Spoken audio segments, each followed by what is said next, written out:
হ'ব নেকি আমি সংবাদ মাধ্যমে জনাইছো যে আমি যেহেতু আমাক এসডিও মহোদয় কথা দিছিল 2 মিনিট ভিতৰত আহিব কিন্তু সেই এসডিও মহোদয় এতিয়ালৈকে আহিব নোৱাৰিলে তেওঁলোকে আমাক মূল্য বৃদ্ধিৰ বিৰুদ্ধে আমি প্ৰতিবাদ কৰিম বুলি সেইকাৰণে আমাক গ্ৰেপ্তাৰ কৰিবলৈ ধৰিছে গতিকে আমি সংবাদ মাধ্যম অসমৰ ৰাইজক কৈছো যে মূল্য বৃদ্ধি আমাৰ কেতিয়াও পূৰ্ণ কৰি ৰাখিব নোৱাৰে আমি প্ৰতিবাদ কৰিব লাগিব আমার ভণ্ড হয়েছে যে ওখানে 30 জন ফল করা 30 জনের যুবক মুসলমান হওয়ার মানে এই নির্ধারিত করা হল নাকি এটিএল কোনো ধরনের আইনগত ব্যবস্থা হল নাকি কি হলো এটিএল অসম সরকার কোনো ধরনের পদক্ষেপ গ্রহণ করবে আমি দেখাবো নাই অহমদের স্পষ্ট কথা অসম সরকার যদি কোনো ধরনের ব্যবস্থা নয় আমি ঠিক মেঘালয়ের দ্বারা আমি অসম সরকারের দ্বারা বিরুদ্ধে প্রতিবাদ করি বলে আমি চলিব सरकार हुशियार हुशियार हुशियार अरे सदा मुजफ्फर मुजफ्फर मुजफ्फर अरे सदा Muzaffar Muzaffar Muzaffar we want justice justice हाय हाय सरकार हाय হয় আপোনালোকে জানে যে মই অসম সংখ্যালঘু সংগ্ৰাম পৰিষদৰ সহকাৰী সাধাৰণ সম্পাদক হিচাপে কাম কৰি আছিলো আৰু মই অসম সংখ্যালঘু সংগ্ৰাম পৰিষদত যেতিয়া যোগদান কৰিছিলো তেতিয়া মোক জিলা সমিতিৰ মাত্ৰ এজন সদস্য হিচাপে নিযুক্তি দিয়া হৈছিল পৰৱৰ্তী সময়ত মোক সহকাৰী সাধাৰণ সম্পাদক হিচাপে নিযুক্তি দিয়া হয় তাৰ পৰৱৰ্তী সময়ত জিলা সমিতিৰ সাধাৰণ সম্পাদক হিচাপে দায়িত্ব দিয়া হয় তাৰ যেতিয়া অৱশেষত যেতিয়া মই সংখ্যালঘু সংগ্ৰাম পৰিষদৰ হৈ ৰাইজৰ হকে দিনে নিশাই কাম কৰি মানে ফুৰিছিলো সেই সময়ত কেন্দ্ৰীয় নেতৃত্বই মোক আকৌ জিলা সমিতিৰ বিলাসীপাৰা জিলা সমিতিৰ সভাপতি হিচাপেও দায়িত্ব অৰ্পণ কৰিছিলে আৰু মই সেই সময়ত ইমান দিনে দিন ৰাতি একাকাৰ কৰি ৰাইজৰ হকে আৰু দুৰ্নীতিৰ বিৰুদ্ধে মই মাত মাতি আছিলো কিন্তু যোৱা কিছুদিন আগতে যেতিয়া মোক কেন্দ্ৰীয় সমিতিৰ সহকাৰী সাধাৰণ সম্পাদক দায়িত্ব দিয়া হয় সেই সময়ৰ পৰাই আমি লক্ষ্য কৰিছিলো যে আমি যেতিয়া জিলা সমিতিখন এৰি দিলো দিয়াৰ পিছত আমাৰ আফছুদুল মণ্ডলক সভাপতি হিচাপে নিযুক্তি দিয়া হ'ল তাৰ পিছৰে পৰা সেই জিলা সমিতিৰ এজন সাধাৰণ সম্পাদক যিগৰাকীক দায়িত্ব দিয়া হৈছিল সেই সাধাৰণ সম্পাদক মহোদয়ে তেনেকে সংগঠনৰ নামত বহুত ঠাইত ধন সংগ্ৰহ কৰাৰ নামত অভিযোগ আহিলে আৰু কাৰোবাক মেট্ৰিক পাছ কৰাই দিয়া নামত 10,000 টকা কাৰোবাক ইডা বাটাৰ পৰা কাৰোবাৰ বিভিন্ন ঠাইৰ পৰা ধন সংগ্ৰহৰ এটা অভিযোগ হোৱাৰ পিছতে আমি কেন্দ্ৰীয় সমিতিক জনাইছিলো কিন্তু কেন্দ্ৰীয় সমিতিয়ে কোনো ধৰণৰ বিহিত ব্যৱস্থা তেওঁৰ ওপৰত গ্ৰহণ নকৰিলে আৰু তাৰ পৰৱৰ্তী সময়ত আমি দেখিবলৈ পাইছো যে সাধাৰণ সম্পাদক গৰাকীয়ে তেওঁ সাংবাদিকৰ নাম লৈ বিলাসীপাৰা ঐতিহ্যমণ্ডিত যি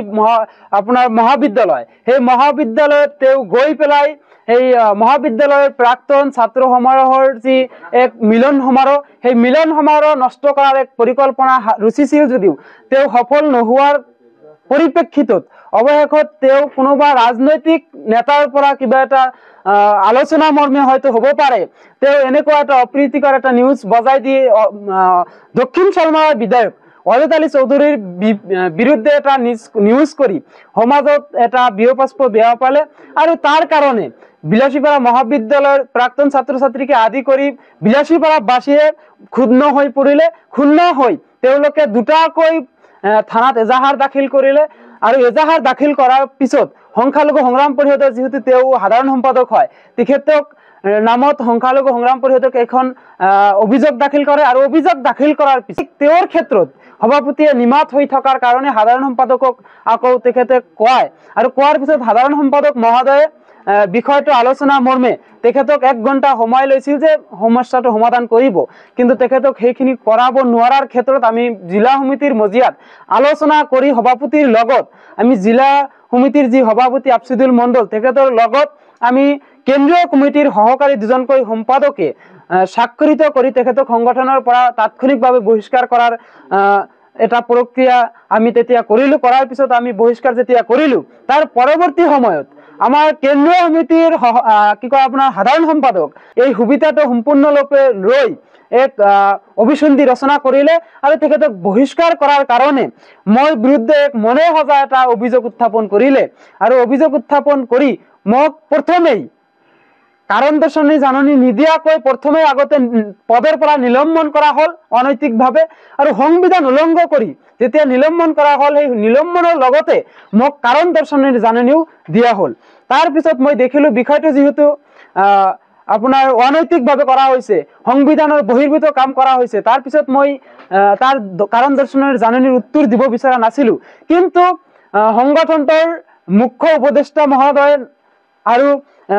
সংগ্ৰামী সতীৰ্থসকলে মোক বাৰম্বাৰ আহ্বান জনোৱাৰ কাৰণে মই সেইটো স্পষ্টকৈ উত্তৰ দিছিলোঁ। আৰু উত্তৰত মই কৈছিলোঁ যে মই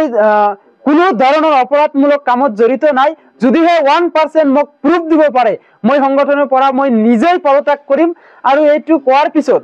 আমাৰ কেন্দ্ৰীয় সমিতিৰ মুখ্য উপদেষ্টাকে আদি কৰি আৰু বিষয়ববীয়া বা সতীৰ্থ সংগ্ৰামী সতীৰ্থসকলে মোক কৈছিলে যে যদিহে তেওঁলোকে এনে অনৈতিকভাৱে যি কাম কৰিছে এইটো উঠাই নলয়, আমি আপোনাৰ লগত আছো। আৰু তাৰ কাৰণে মই সামাজিক মাধ্যমত আহিব খোজা নাছিলোঁ, কিন্তু অৱশেষত মই আজি ৰাতিপুৱাৰ ভাগত 9 বজাত মই এটা পোষ্ট কৰিছিলোঁ। আৰু সেই পোষ্টত মই স্পষ্টকৈ কৈছিলোঁ যে যদিহে সংগঠনৰ পৰা এনে দুৰ্নীতিগ্ৰস্ত ইটা বাটা আপোনাৰ বিদ্যালয়ত যেনেকে লিখিতভাৱে চিঠি দি ধন সংগ্ৰহৰ এটা অভিযোগ আহিছে আৰু বিভিন্ন মানুহৰ আপত্তি আছে, বিভিন্ন মানুহৰ অভিযোগ আছে, সেইজন ব্যক্তিক বহিষ্কাৰ কৰাৰ কাৰণে সংগঠনে যদি এতিয়া মোৰ বিৰুদ্ধে ইমান উঠি পৰি লাগে, তেনেহলে মোকে সংগঠনৰ পৰা বহিষ্কাৰ কৰা হওক। আৰু যদিহে সেয়া কৰা নহয় তেনেহলে মই পদত্যাগ কৰিম। কিন্তু তেওঁলোকে সেইটো কৰিবলৈ নকৰিলে। আৰু মই অৱশেষত জানিব পাৰিলো যে আমাৰ কেন্দ্ৰীয় সমিতিৰ প্ৰায়জন নেতাই তেওঁৰ পৰা কিবা এটা অংক কৰি তেওঁলোকৰ লগত মিল মিছাই চলে বুলি মই এতিয়া অভিযোগ পাইছো। আৰু অভিযোগ পোৱাৰ পিছত মই যেতিয়াই পদত্যাগ কৰিম বুলি তেওঁলোকে উমান পালে, আৰু মই যেহেতু 3 তাৰিখত স্পষ্ট কৰি দিছো যে মোক লাগিলে বহিষ্কাৰ কৰক, কিন্তু মই দালালৰ লগত নাই। আৰু তেওঁলোকৰ এনে দালাল কাৰ্যক আমি নিন্দা আৰু গৰিহণা জনাও। তাৰ কাৰণে মই সংখ্যালঘু সংগ্ৰাম পৰিষদ লাগিলে ত্যাগ কৰিম। এইটো কোৱাৰ পিছত তেওঁলোকে আজি মোক যেতিয়া 9 বজাত দেখিলে যে তেওঁলোকে মই যেতিয়া চেলেঞ্জ কৰিছো, আৰু চেলেঞ্জ কৰাৰ পিছত তেওঁলোকে উত্তৰবিহীন হৈ মোক অৱশেষত তেওঁলোকে সংগঠনৰ পৰা বহিষ্কাৰ কৰিলে। গতিকে মই স্পষ্ট কৰি দিব বিচাৰিছো যে মোৰ বিৰুদ্ধে যিহেতু অনাকাংক্ষিতভাৱে এক ৰাজনৈতিক ষড়যন্ত্ৰ কৰি